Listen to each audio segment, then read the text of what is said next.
Olimpos, Türkiye.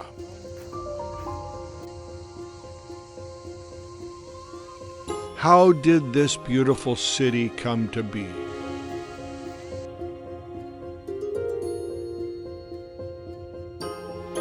Its beginnings are in the 2nd century BC.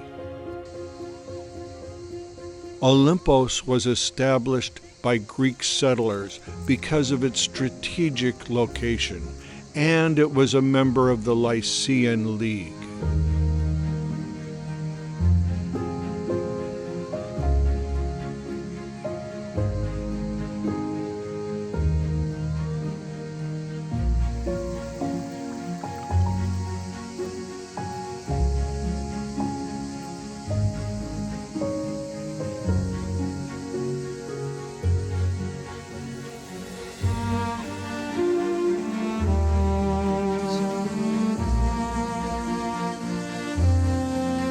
In the 1st century BC, the city was captured by Sicilian pirates.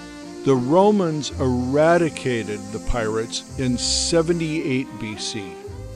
Olympos became part of the Roman Empire.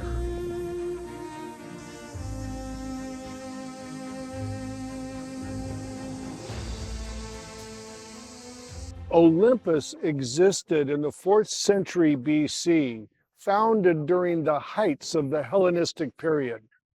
Around 100 BC, Olympus started issuing its own coins, making it a powerful empire. In 78 BC, Olympus was overtaken by the Roman Empire.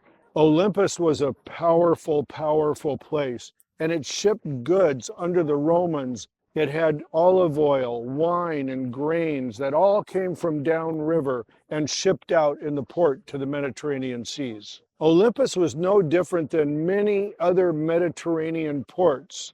It had a river coming down from the mountains, and it met up with a port at this end on the Mediterranean Sea. But like so many other ancient cities, it had silt built up, and then slowly it decayed the city.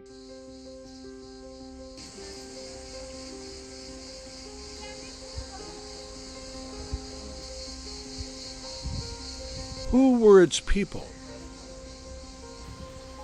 Its people lived in stone houses with tiled roofs and courtyards and gardens.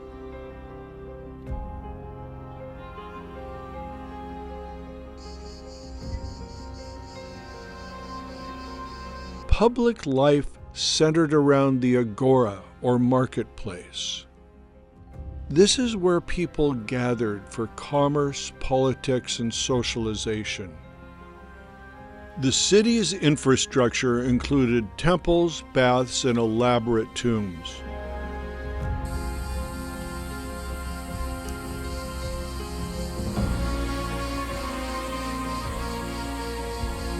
Olympos' economy was export for timber, pitch, and other agricultural products. The diet of the Olympians was rich in fruit, grains, and seafood.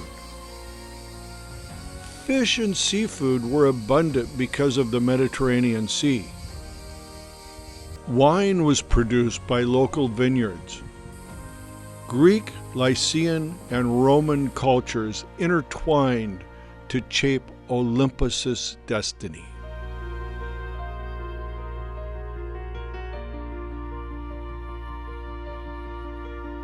Why does Olympos attract eco-friendly travelers?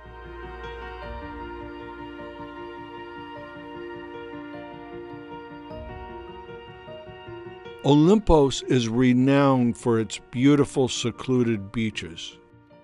It remains untouched by modern development, preserving its unique character. It's accessed by footpaths that add to the sense of adventure and discovery. The beaches have crystal clear water and soft golden sands. The secluded beaches of Olympos provide a peaceful retreat away from the crowds. Olympos is a testament to the importance of environmental preservation. It's a crucial nesting site for the endangered loggerhead sea turtles. Every year, they return to the same beaches they were born to lay their eggs. Once the eggs hatch, the baby turtles face a perilous journey from the nest to the sea.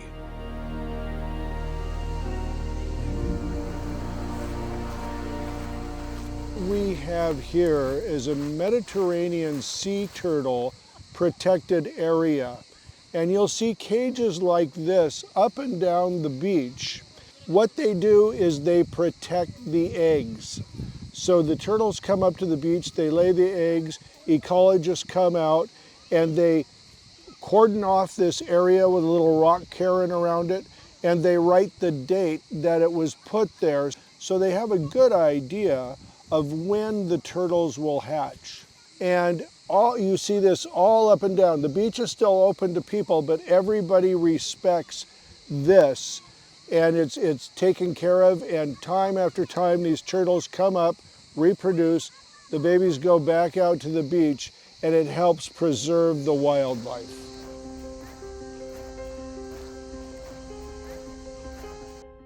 The Mediterranean monk seal, one of the most endangered mammals in the world, benefits from the protected beaches in this area.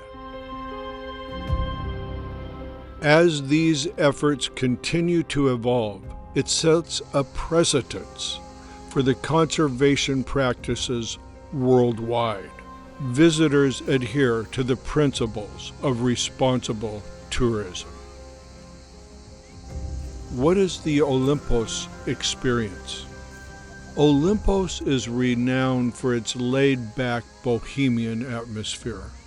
This relaxed vibe attracts a diverse crowd of backpackers, nature lovers, and those seeking a more slower pace of life.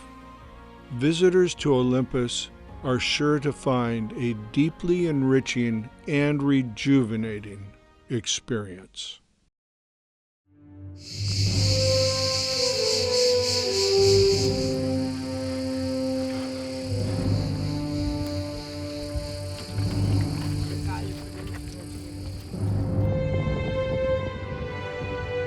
The Chimera is a natural wonder near Olympos, famous for its eternal flame that naturally combusts from the rocks.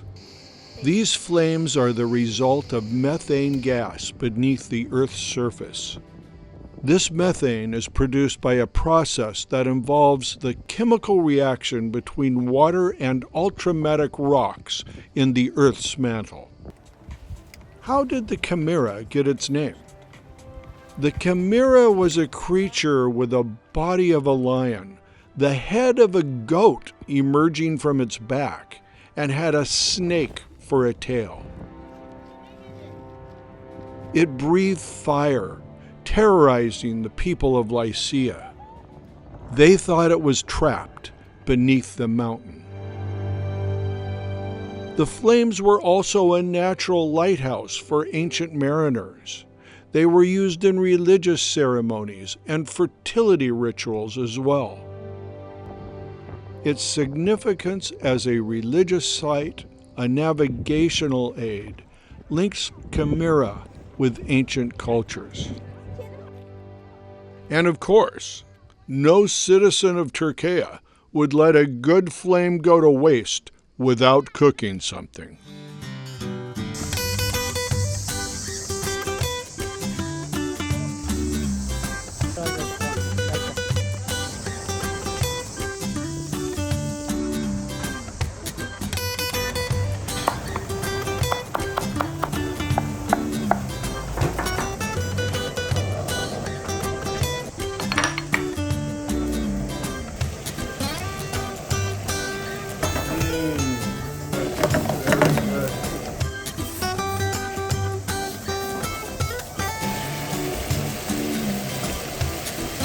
The vegetables, the spices, the meat, it smells delicious.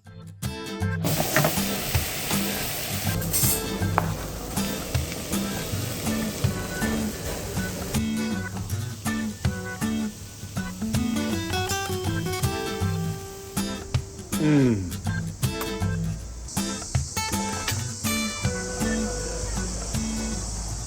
I ordered saç kavurma. It's an ancient dish from Eastern Turkey, and it is delicious. The smell is heavenly. Let me put it this way. In Turkey, I wrote a book called Forgotten Feast, but nothing in Turkey is forgotten. They cook and add and update recipes all the time, but this is something that they actually made thousands of years ago. So I am very anxious to take a first little bite here. I got this piece of meat. It's very tender. I just stuck a fork in it. Mmm, mmm. Onions, peppers. There's probably tomatoes, which would not have been in the original recipe. But as I said, food morphs, but it never leaves in Turkey. Also, there's peppers, there's rice, there's spices. It's an incredible dish, and it is so tasty. So the rice and is cooked in a little cup on the pan. As they dish the surroundings, they have the little cup there, and they pull it off, and you get this very nice rice mound. Mm. The rice is saffron and buttery. Very, very good. Very, very good. In fact, I find one thing that I always do, and this is my mistake when I eat a Turkish dish, is the rice will be so good, I'll eat it all the time. So this is served with a pita bread. You can see how it's nicely baked like that to a golden brown. Mm. It would take 3 shows to show you all of the different breads they have in Turkey. I will tell you that. It is absolutely delicious. This is exquisite. Now, I'd like to show you the side dishes too. And here I'm not quite sure on the names. I don't know exactly what they call this, but it's obviously eggplant. I think I have 2 eggplant dishes on here. And, oh, that is good. That is good. It's sort of a pickled eggplant. There's vinegar, saffron oil. It tastes like it is just absolutely delicious. The next one is also an eggplant meal. This one is cooked with tomatoes, so it would have been an update after 1492. I've had this one before. Mmm, mmm, so good. And you know, a thing with Turkish foods as well is we are always very used in the United States to having hot side dishes. But a lot of times in Turkey, these foods are made to be served chilled. And it's a really nice trade to do that. Like this is a little cold and it tastes just, the flavors just burst out of it. Very, very good. Now this one, it's a bit of a surprise, but they use a lot of yogurt and dairy and seasoned yogurt, garlic or different varieties of plants.